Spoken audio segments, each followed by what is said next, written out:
बड़े बुजुर्गों की सीख है कि अगर गलती हो जाए तो उसे मान लेने में कोई बुराई नहीं है, क्योंकि इसके बाद सुधार की गुंजाइश और माफ़ी की उम्मीद दोनों ही बनी रहती है। संडे को हुए मोरबी कांड के बाद भाजपा भी अगर इसी सीख पर चलती तो आज जिस तरह वो घिरी दिख रही है वैसा नहीं होता। लेकिन जिम्मेदारी लेने और गलती सुधारने की जगह फिलहाल इस पर लीपापोती की कोशिशें चल रही हैं, जो भाजपा के लिए नुकसानदायक साबित हो सकती हैं। कुदरती आपदाओं को रोका नहीं जा सकता, सिर्फ उसके नुकसान को कम किया जा सकता है। मगर मोरबी जैसी दुर्घटनाओं में दोष कुदरत पर नहीं डाला जा सकता, न ही इस वक्त अपोजिशन पार्टी पर ठीकरा फोड़ा जा सकता है। इसलिए शुरुआती कोशिश जनता को ही कसूरवार ठहराने की हुई, जिसके बाद अब जनता की नाराजगी और ज़्यादा बढ़ती दिख रही है। जब घायलों से मुलाकात के लिए प्रधानमंत्री मोदी जी का मोरबी का दौरा तय हुआ तो उससे पहले सिविल अस्पताल का कायापलट करने की जो कोशिशें हुई उससे भी जनता के बीच सही मैसेज नहीं गया। सोशल मीडिया पर एक पत्रकार ने दिखाया कि कैसे प्रधानमंत्री के आने से पहले हड़बड़ी में नया वाटर कूलर लगाया गया, लेकिन उसे न नल से जोड़ा गया न बिजली से। इससे समझ आता है कि जो भी इंतजाम किए गए वे दिखावे के मकसद से हुए, न कि आम जनता की सुविधा के लिए। वैसे हिंदुस्तान की आम जनता सरकारी अस्पतालों या इस तरह के पब्लिक प्लेस की असलियत से खूब वाकिफ है।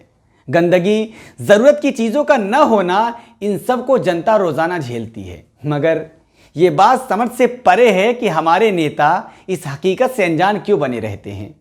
बहरहाल प्रधानमंत्री ने संडे को हुए हादसे के 2 दिन बाद मंगलवार को मोरबी के अस्पताल में पीड़ितों के हाल चाल लिए। अभी ये बात पता नहीं है कि उन्होंने उन लोगों से मुलाकात की या नहीं जिन्होंने अपनी जान पर खेलकर डूबते लोगों की जिंदगियां बचाई, जैसे तौफीक भाई, चाय वाला राजू, हुसैन पठान। इन लोगों ने पूरी हिम्मत का सबूत देते हुए नदी में फंसे लोगों को तैर तैर कर बाहर निकाला।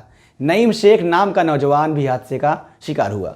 उसके एक दोस्त की इसमें मौत हो गई, लेकिन उसने अपने साथ कई लोगों को डूबने से बचाया और घायल हालत में उन्हें बाहर निकलने में मदद की।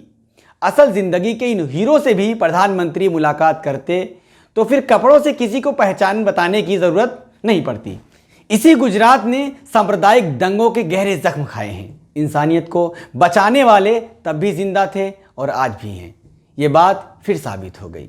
मोरबी कांड में 3 दिन बाद बुधवार को गुजरात सरकार ने पूरे गुजरात में शोक का ऐलान किया, जिसमें सरकारी झंडे आधे झुकते हैं और कोई सरकारी आयोजन या कार्यक्रम नहीं होता। राज्यव्यापी शोक की ये टाइमिंग भी संयोग है या प्रयोग, ये देखना होगा, क्योंकि रविवार से लेकर मंगलवार तक प्रधानमंत्री गुजरात में मौजूद थे और इस दौरान कई कार्यक्रम हुए। अगर शोक पहले से डिसाइड होता तो कोई भी कार्यक्रम नहीं होता और उनका दौरा या तो छोटा करना पड़ता या 2 दिन बेकार चले जाते।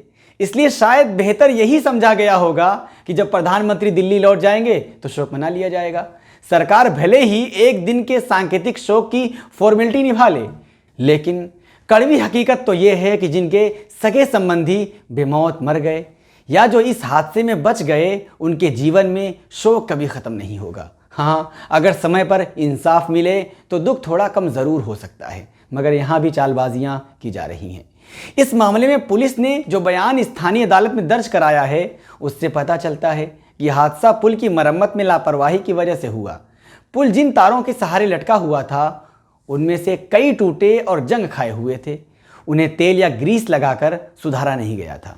जांच में यह भी पता चला कि पुल पर जो एल्युमिनियम के तख्ते लगे हुए थे वे काफ़ी वजनदार थे, जिससे पुल पर बोझ बढ़ रहा था। इसके साथ ही बिना इजाज़त के पुल खोला गया और बेहिसाब तरीके से लोगों को इस पर चढ़ने दिया गया। इस तरह से ये सारा मामला साफ साफ लापरवाही का दिख रहा है। लेकिन पुल की ठेकेदार कंपनी ओरेवा के मैनेजर ने चीफ जुडिशियल मजिस्ट्रेट और एडिशनल सीनियर सिविल जज एमजे खान के सामने बयान दिया कि यह भगवान की इच्छा थी कि ऐसी दुर्घटना हुई। इस कंपनी से यह पूछा जाना चाहिए कि जब सब कुछ भगवान भरोसे ही है तो फिर रखरखाव के लिए जो करोड़ों रुपए सरकार से ली वो क्यों ली। अपनी गलती को भगवान की मर्जी बतलाना साफ साफ चालबाजी है, इसके सिवा और कुछ नहीं।